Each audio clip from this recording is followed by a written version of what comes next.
पुरावे आए हैं कि वहां पे 7/12 पे ही कब्रिस्तान लिखा हुआ है और ये सरकारी जमीन है। इसके अलावा 76 में एक आदमी उठता है और वो बोलता है कि मेरा उस पर कब्जा है और वो कब्जा ट्रांसफर करता है और उसका रजिस्टर्ड डॉक्यूमेंट बनाता है और फिर वो बोलता है जिसको उसने वो ट्रांसफर किया वो जमीन पे कब्जा करता है और वो कहता है कि ये जमीन जो है मेरी है, अभी इसमें कब्जा मेरा है। हमने जब कानूनन जानकारी ली, अभी तक का जो अनुभव है वो अनुभव को देखते हुए पैसे की लेन देन या भ्रष्टाचार होने की अभी भी शक्यता है। उसी को देखते हुए जनता का आंदोलन हम ये बनाने जा रहे हैं।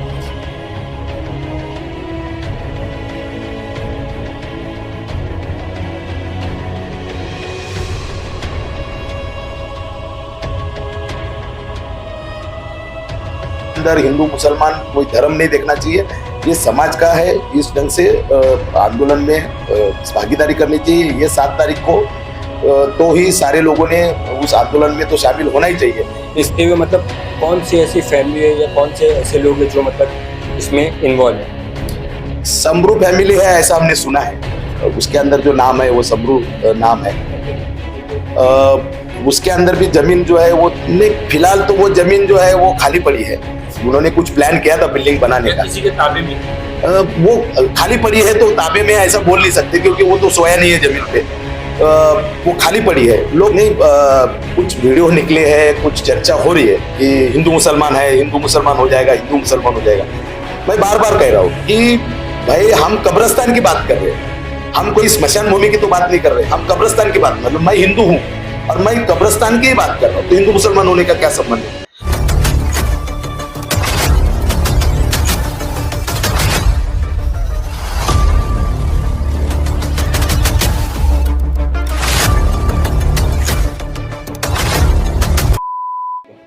हेलो फ्रेंड्स, मैं फाहम अंसारी, आप देख रहे हैं दाम। इस वक्त जो है भिवंडी शहर में समरू बाग के कब्रिस्तान का मामला जो है काफ़ी ज़्यादा गरमाया है और जिसको लेकर अक्सर जो है चर्चा में बने रहते हैं। एक समाज सेवक है, भारतीय कम्युनिस्ट पक्ष को रिप्रेजेंट करने वाले भिवंडी के कॉमरेड डॉक्टर विजय कांबले साहब है। इनसे हम बात करेंगे इस मुद्दे में और जानेंगे क्या है पूरा मामला। साहब ये बताइए कि जो कब्रिस्तान का मामला आपने निकाला है ये क्या है, पहले इसके बारे में बताइए और किस तरह का जो है 7 तारीख को प्रदर्शन होने वाला है। ये जो कब्रिस्तान का मामला है, जो समरू बाग का कब्रिस्तान का मामला है, हमारे पास जो पेपर आए हैं वो पेपर को हमने जब देखा तो 61 से हमारे पास एक पुरावे आए हैं कि वहां पे 7/12 पे ही कब्रिस्तान लिखा हुआ है और ये सरकारी जमीन है। इसके अलावा 76 में एक आदमी उठता है और वो बोलता है कि मेरा उस पर कब्जा है और वो कब्जा ट्रांसफर करता है और उसका रजिस्टर्ड डॉक्यूमेंट बनाता है और फिर वो बोलता है जिसको उसने वो ट्रांसफर किया वो जमीन पे कब्जा करता है और वो कहता है कि ये जमीन जो है मेरी है, अभी इसमें कब्जा मेरा है। हमने जब कानूनन जानकारी ली तो हमें समझ में आ गया कि ऐसा कब्जा उसमें 7/12 पे तो कब्जा दिख नहीं रहा है, क्योंकि 7/12 पे अगर किसी का कब्जा है तो लिखा होना चाहिए कब्जा है करके। लेकिन अगर अनलीगल तरीके से भी कब्जा है तो वो ट्रांसफर नहीं हो सकता, कानूनन ट्रांसफर नहीं होता है। तो उसके बावजूद वो डॉक्यूमेंट जो है वो बना और वो डॉक्यूमेंट के आधार पर वो जब रजिस्टर बना तो डॉक्यूमेंट के आधार पर अलग अलग ऑफिसेस के अंदर वो डॉक्यूमेंट दिखा के अलग अलग मसले उन्होंने खड़े किए। हमने उस डॉक्यूमेंट पे ही ऑब्जेक्शन लिया है कि भाई अगर 61 में वो कब्रिस्तान था, आज का 7/12 देखेंगे तो भी कब्रिस्तान ही है, तो उसके बावजूद ये बीच में कौन आता है और बोलता है कि हमारा ट्रांसफर, हम कब्जा ट्रांसफर कर रहे हैं, तो वो डॉक्यूमेंट ही गलत बना है।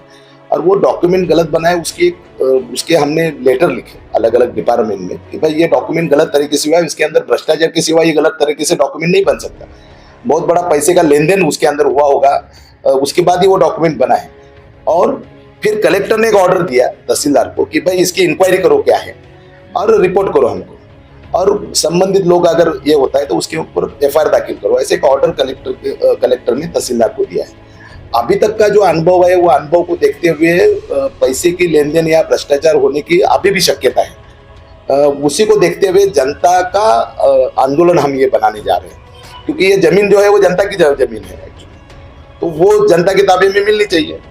और उसी के लिए हम प्रांत ऑफिस पे 7 तारीख को एक महाधरना आंदोलन कर रहे हैं, क्योंकि उस इंक्वायरी के अंदर पारदर्शिता रहे, निष्पक्ष उसकी इंक्वायरी हो उसके लिए हम ये 7 तारीख को आंदोलन हम लोग करेंगे। अब मैं रोकूंगा आपको यहाँ पे कि वो जो जमीन है, कब्रिस्तान की जो जमीन है, तो उस पर कुछ अभी बना है क्या, या फिर आने वाले दिनों में प्लान कुछ आने वाला है, ऐसा कुछ है क्या? नहीं, फिलहाल तो वो जमीन जो है वो खाली पड़ी है।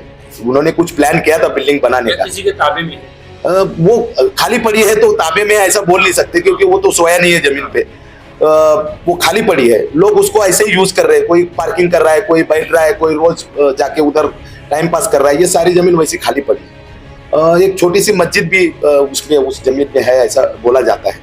लेकिन हम देखते हैं कि पूरे इंडिया के अंदर भी देखा जा रहा है और भिवंडी में कई मस्जिदों के अंदर देखा जा रहा है कि मस्जिद के बाजू में कब्रिस्तान है, तो वो मस्जिद के साथ में कब्रिस्तान हो सकता है, ये हमारी सोच है। और वो जमीन कब्रिस्तान की है, उसका मालिक ही कब्रिस्तान है, क्योंकि 7/12 पे स्पष्ट रूप से लिखा है वो कब्रिस्तान है। उसके बावजूद वो कब्जा है ऐसा अगर बोलता है कोई, तो वो लीगल कब्जा नहीं माना जाएगा। साहब, इस जो जमीन है, ये कब्रिस्तान की जो जमीन है, इसके लिए कई लोग जो है लड़ाई लड़ रहे हैं। उन्होंने बताया हमें कि मतलब बहुत ज्यादा प्रेशर आता है। तो आप क्या सोच रहे, क्योंकि आप एक हिंदू होने के बाद भी आप इतने मतलब ऐसा काम कर रहे, तो बहुत अच्छा काम है, लेकिन इसमें अगर आपको भी प्रेशर वगैरह हो जाएगा?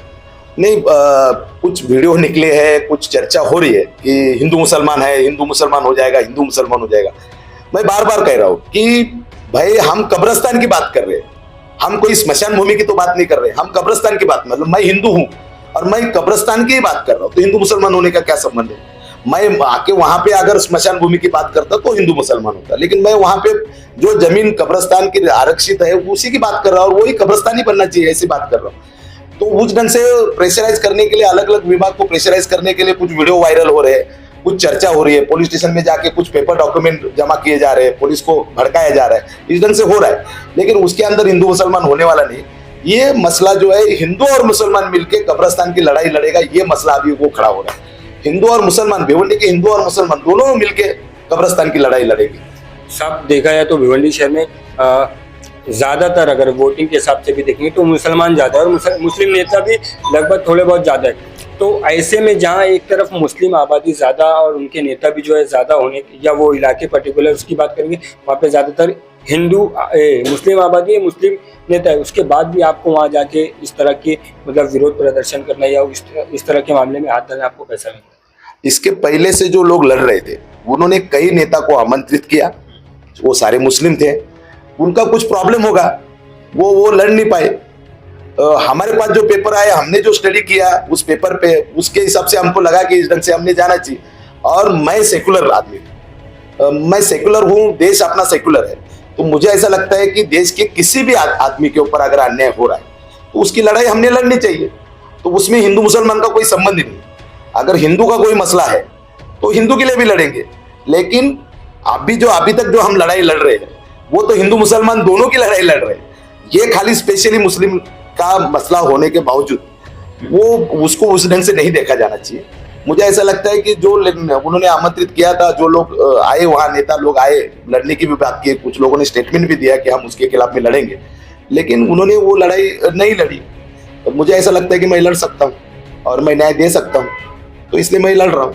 आप इस मामले को किस तरह से देखते हैं? आने वाले दिनों में मतलब किस तरह का न्याय चाहते हैं और कहाँ तक लेकर जाएंगे? बिल्कुल, हम जनता के हाथ में कब्रिस्तान मिलने तक ये लड़ाई लड़ेंगे। एक तो ये थोड़ा टाइम पास हो सकता है, क्योंकि गवर्नमेंट के कामकाज में ऊपर नीचे होता है, टाइम होता है, लेकिन हम सही दिशा में जा रहे हैं, सही ढंग से हम लड़ाई लड़ रहे हैं, इसका विश्वास है हमें।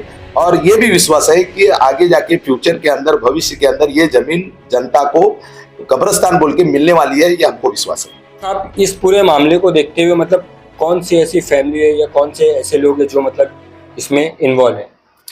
समरू फैमिली है, ऐसा हमने सुना है। उसके अंदर जो नाम है वो समरू नाम है। उसके अंदर भी जमीन जो है वो 3 ही लोगों के पास में है, पूरी फैमिली के पास में नहीं है। हमने ऐसा भी सुना कि कई फैमिली में से मेंबर लोग है, वो चाह रहे कि ये जमीन कब्रिस्तान की है तो कब्रिस्तान बनना चाहिए। तो 3 लोग हैं, वो अलग अलग दिमाग लगा रहे हैं उसके अंदर। मैं आपके माध्यम से भिवंडी के पूरे जनता को एक अपील करना चाहता हूँ कि ये जो लड़ाई है समरूबाग की कब्रिस्तान की, वो लड़ाई कौन सी पार्टी कर रही है इसको नहीं देखते हुए ये समाज का प्रश्न है, पूरे समाज का प्रश्न है। ऐसे सोचते हुए इस आंदोलन में जनता ने भागीदारी करनी चाहिए। उसके अंदर हिंदू मुसलमान कोई धर्म नहीं देखना चाहिए, ये समाज का है। इस ढंग से आंदोलन में भागीदारी करनी चाहिए। ये 7 तारीख को तो ही सारे लोगों ने उस आंदोलन में तो शामिल होना ही चाहिए। इसके आगे भी ये लड़ाई जो चलेगी उसके अंदर भी सारे लोगों ने हमको साथ देना चाहिए। उसके अंदर बिल्कुल कौन सी पार्टी कर रही है इसको नहीं देखते हुए जनता ने हमारे साथ में आना चाहिए, ऐसा हम जनता से अपील कर रहे हैं।